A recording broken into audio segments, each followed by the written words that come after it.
आज bank Nifty की opening 57,163 पे हुई और इसकी क्लोज 57,124 पे हुई और मोमेंटम लमसम हम लोग मान सकते हैं 436 पॉइंट का आज बैंक निफ्टी के अंदर में मूव आई है। अब समझते हैं आज बैंक निफ्टी के ट्रेड का लॉजिक समझेंगे और बैंक निफ्टी के चार्ट्स को एनालिसिस भी करेंगे और कल के लिए हम एक बेस्ट ट्रेड को कैसे प्लान कर सकते हो, सारी चीजें आज इस वीडियो के अंदर में बताऊंगा आप लोग। तो यहाँ पर देखिए मार्केट एक 57,500 का एक स्ट्रॉन्ग रेजिस्टेंस लेवल है। क्यों है, रीजन क्या है? क्योंकि प्राइस जब ऊपर पहले गई तो ये इसके लिए सपोर्ट का काम कर रहा था, मतलब एक तरह डिमांड का काम कर रहा था। फिर प्राइस यहाँ से जब नीचे की तरफ गई, रिटेस्ट करके पुल बैक की, तो ये हमारे लिए एक स्ट्रॉन्ग रेजिस्टेंस का काम कर रही है। कल मैंने एग्जैक्टली बताया था कि मार्केट या तो गैप अप ओपनिंग होगी या तो गैप अप डाउनिंग होगी या तो मार्केट बीच में ओपनिंग होगी, जिसके रीजन से मार्केट क्या करेगी, कंसोलिडेट की। और यहाँ पर आज मार्केट में रेड कैंडल ओपनिंग हुई, वो टाइम सिर्फ स्पेंड किया है। अगर मार्केट ये जो रेड कैंडल बनी है, सेम 2-3 ऐसे रेड कैंडल बनेगी यहाँ पर इसी एरिया के आसपास, मतलब कि 57,000 से 57,500 के बीच में अगर टाइम स्पेंड करेगा और अगर अप साइड की तरफ अगर ब्रेकआउट देते तो एक नेक्स्ट बिग मूव आपको दिखेगी। अगर सेम कुछ इसी तरह अगर मार्केट यहाँ पर बीच में लगभग 56,800 के आसपास अगर मार्केट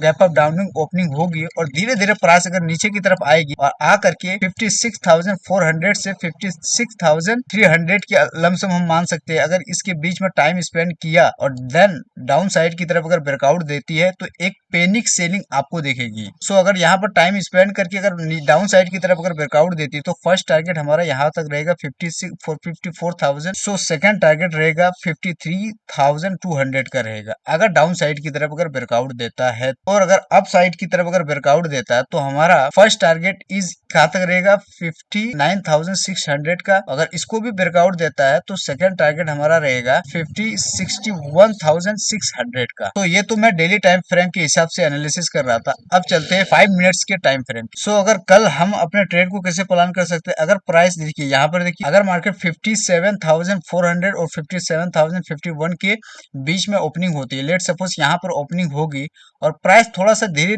ऊपर की तरफ जाने देना है और अगर यहाँ पर थोड़ा बहुत टाइम स्पेंड मार्केट अगर करेगी और अप साइड की तरफ अगर ब्रेकआउट देगी, हमारा फर्स्ट टारगेट 57,705 का रहेगा अगर वो अप साइड की तरफ अगर ब्रेकआउट देता है। तो अगर मार्केट डाउन साइड की तरफ अगर ब्रेकआउट देता है, इस तरह करके थोड़ा बहुत टाइम स्पेंड करेगी और डाउन साइड की तरफ अगर ब्रेकआउट देता है, हमारा फर्स्ट टारगेट रहेगा 56,699 की और सेकंड टारगेट हमारा रहेगा 56,363 की अगर डाउन साइड की तरफ अगर ब्रेकआउट देगा। कैसे देगा, देखिए टाइम स्पेंड करके अगर प्राइस धीरे धीरे टाइम यहाँ पर स्पेंड करके अगर ब्रेकआउट देगा तो इस तरह धीरे धीरे टाइम स्पेंड करनी चाहिए मार्केट। और अगर गैप अप या गैप डाउन अगर ओपनिंग हो जाती है, let suppose gap up opening यहाँ पर हो गई, तो प्राइस को धीरे धीरे नीचे ऊपर की तरफ जाने देना है, राइट। यहाँ पर प्राइस टाइम स्पेंड करेगी, बहुत बड़ी कैंडल बनाएगी। आई होप, मैं जानता हूँ कि बहुत बड़ी कैंडल बनाएगी और थोड़ा टाइम स्पेंड करने देना, वेट करना ब्रेकआउट का, देन यहाँ पर स्विंग लो पे आप एंट्री करेंगे, देन आप अपना ट्रेड बनाएंगे। आज के ट्रेड का लॉजिक बस इतना ही था।